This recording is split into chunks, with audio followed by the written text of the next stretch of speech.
다스릴치 라는 한자를 한번 분해해 볼게요. 물수변에 기쁠 테, 물이 기쁘다. 물을 기쁘게 한다? 물이라는 뜻과 기쁘게 한다는 뜻이 결합한 이 한자는 말씀드렸듯 다스린다의 의미를 가지고 있습니다. 그리고 기쁠 테를 한 번 더 분해하면 숟가락을 들고 있는 손과 사람의 입, 밥 먹는다는 소리거든요. 물을 컨트롤해서 사람들 밥 잘 먹고 배부르게 하는 게 곧 다스리는 것이다 라는 얘기가 되는 겁니다. 자, 중국을 비롯한 동아시아 문명권에서 물을 컨트롤한다는 것은 곧 국가를 다스리고 백성을 기쁘게 하는 것이었습니다. 그리고 이 물에 대한 집착과 강박은 쌀이라는 작물과 뗄래야 뗄 수 없죠. 밀, 옥수수와 함께 세계 3대 식량 작물이라고 불리는 쌀, 엄청난 양의 물을 사용해야 하고 막대한 노동력이 필요한 쌀을 재배하는 문명들의 특성까지 결정해버렸습니다. 물을 관리하기 위한 주민 간의 합의뿐만 아니라 물을 공동으로 이용하는 지역 간의 합의가 쌀 농사의 성패를 결정했기 때문에 대륙 동안에 위치했던 쌀 문명권에서는 공동체성이 특히 발달할 수밖에 없었죠. 물이 움직이면 쌀이 움직이고 쌀이 움직이면 동아시아가 움직입니다.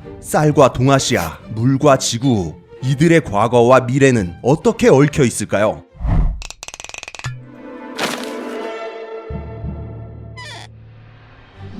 쌀, 저도 참 좋아하는데요. 이 쌀이라는 곡물 정말 엄청난 강점을 가지고 있습니다. 바로 단백질 함량! 쌀은 현미를 기준으로 80% 정도의 전분과 3% 정도의 지방, 섬유질, 그리고 8% 내외의 단백질을 함유하고 있습니다. 동아시아인들이 타 문화권과 비교해 고기와 유제품을 많이 먹지 않고도 거대 인구와 문명을 지탱할 수 있었던 건 전적으로 쌀의 파워였다고 보아도 무방할 정도죠. 1928년 북경 노동자들의 식비 지출은 80%가 곡물을 사는 데 쓰였고, 쌀 하면 생각나는 나라인 베트남의 홍강 삼각주에서는 1938년 기준 칼로리의 98%를 쌀로 충당했을 정도였습니다. 화학 비료가 발명되기 전까지 밀 재배를 하는 땅에는 쿨타임이 있었어요. 한 밭에 밀을 수확하고 이듬해 또 밀을 심으면 땅에 양분이 부족해 밀이 제대로 자라질 못했습니다. 그래서 밀 대신 콩 같은 작물을 대신 심거나 아예 1년 묵혀두는 식으로 밭을 버려둬야 했죠. 그러나 물에서 대부분의 양분을 끌어오는 벼는 물만 잘 공급된다면 쿨타임이 없었습니다. 기후만 받쳐준다면 한 해에 2번, 3번까지도 수확하며 엄청난 물량을 찍어낼 수 있었죠. 그리고 쌀의 이런 특징은 동아시아 문명의 또 다른 특징을 만들어냈어요. 밀 기르는 집, 소 키우는 집, 밀가루 빻아주는 집 따로 있었던 밀 문명권과는 달리 어차피 우리 집도 쌀 농사, 옆집도 쌀 농사, 우리 마을도, 옆마을도, 그 옆마을도 쌀 농사니까 농업과 축산업 등에서 분업화보다는 집단화가 일어났습니다. 또 대규모 관계시설과 거대 인구를 관리하기 위해서 다른 문명권보다 중앙집권화가 빠르게 일어났고 관료제도 일찍 발달했죠. 봉건제가 오래 유지됐던 일본에서도 쌀의 입지는 독보적이었는데요. 일본 각지의 영주들은 자기 영지에서 쌀이 얼마나 생산되느냐에 따라 소위 급이 나뉘었습니다. 영지에서 쌀 1만 석이 넘게 생산되면 다이묘, 그 밑으로는 하타모토라고 불렸으며 연간 몇만 석의 쌀이 소출되느냐에 따라 다이묘들 사이에 세력을 가늠하고 세금을 책정했죠.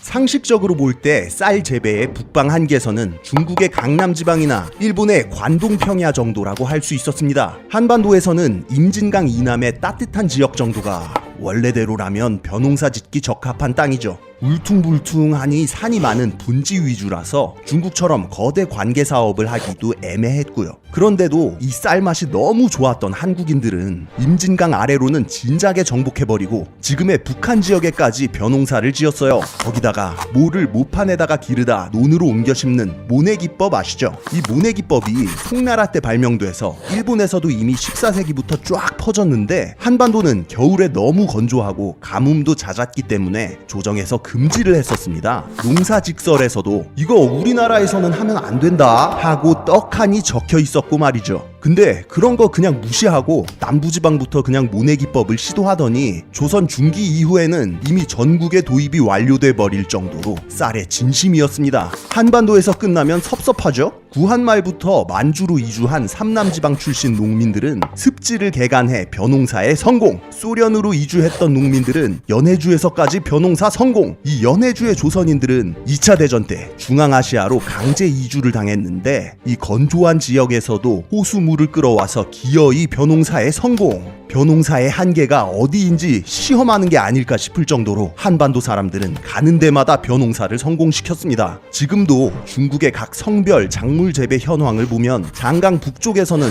유독 동북 삼성 지방만 뜬금없이 벼농사를 많이 짓거든요. 이게 다 아까 말한 조선 출신 이주민들, 지금의 조선족들의 영향입니다. 범람하는 강, 무시무시한 태풍, 기나긴 장마 등 동아시아에 매년 영향을 끼치는 물의 힘은 잘 통제한다면 생명력으로, 버티지 못하고 무너진다면 파괴력으로 변했습니다. 다른 지역들에 비해 매년 태풍이 오고 강수량이 특정 시기에 집중되는 동아시아는 물의 변덕 앞에서 때로는 괴멸적인 타격을 입을 수밖에 없는 운명을 지니고 있는 것이죠. 그리고 물의 부재, 즉 가뭄과 폭염이라는 재해 앞에서 대단히 무력했습니다. 그렇다면 말이죠. 수천 년간 쌓아온 인간의 물 통제 능력을 넘어서는 재난이 닥쳐오게 된다면, 폭염과 가뭄이 더 빈번해진다면 아시아 태평양의 쌀 문명들은 어떤 영향을 받게 될까요? 쌀은 3대 식량 작물 중 가장 많은 인구가 먹지만 생산량은 오히려 가장 낮습니다. 게다가 대부분 생산국에서 자체적으로 소비가 이루어지고 난 뒤에 수출을 하죠. 그래서 세계적으로 활발히 거래되는 밀이나 옥수수와는 달리 쌀은 국제 거래가 별로 일어나지 않는 작물이에요. 국제 곡물 시장에서 쌀의 생산량 대비 무역량은 2019년과 2020년을 기준으로 9.2%, 밀 생산량의 23.6%, 옥수수 생산량의 15.1%가 국제적으로 거래되는 것에 비교하면 거의 대부분이 내수용으로 재배되고 있다는 것을 알 수 있죠. 지구의 기온은 산업시대 이후로 꾸준히 상승하고 있습니다. 그리고 기온의 상승은 당연하게도 바닷물의 수온 상승을 동반하죠. 양쪽 모두 자연재해 발생률에 강력한 영향을 미칩니다.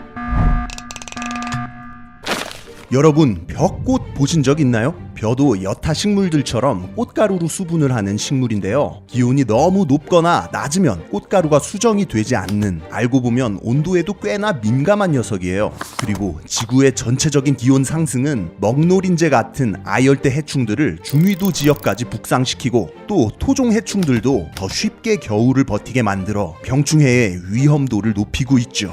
태풍은 바닷물의 수온이 높을수록 더 강해지고 더 자주, 더 늦게까지 발생합니다. 최근 가을까지 태풍이 발생하는 경우가 많아진 것은 수온 상승 때문으로 여겨지고 있죠. 태풍이 여름철에 타이밍 맞춰 오면 시원하게 물을 뿌려주니까 이롭거든요. 근데 물이 필요한 타이밍이 아니라 농사 다 끝난 수확철에 태풍이 부는 경우가 늘어서 전 세계 벼 수확량에 치명적인 영향을 주고 있습니다. 뿐만 아니라 기온이 높아지면서 오히려 때 아닌 한파가 몰려올 때도 있고요. 극지방의 공기가 따뜻해지면서 중위도의 원래 따뜻한 공기와 경계가 희미해지고 그 경계를 흐르는 제트기류가 덩달아 약해지고 있기 때문입니다. 원래는 북쪽의 서늘한 공기를 막는 역할을 해야 하는 이 한대 제트기류의 흐름이 흐물흐물해지면서 불안정해지고 극지방의 찬 공기가 여름철까지 중위도 지역을 침범하고 있는 것이죠. 집중호우 일수는 많아지는 반면 아예 비가 오지 않고 건조한 날도 많아져서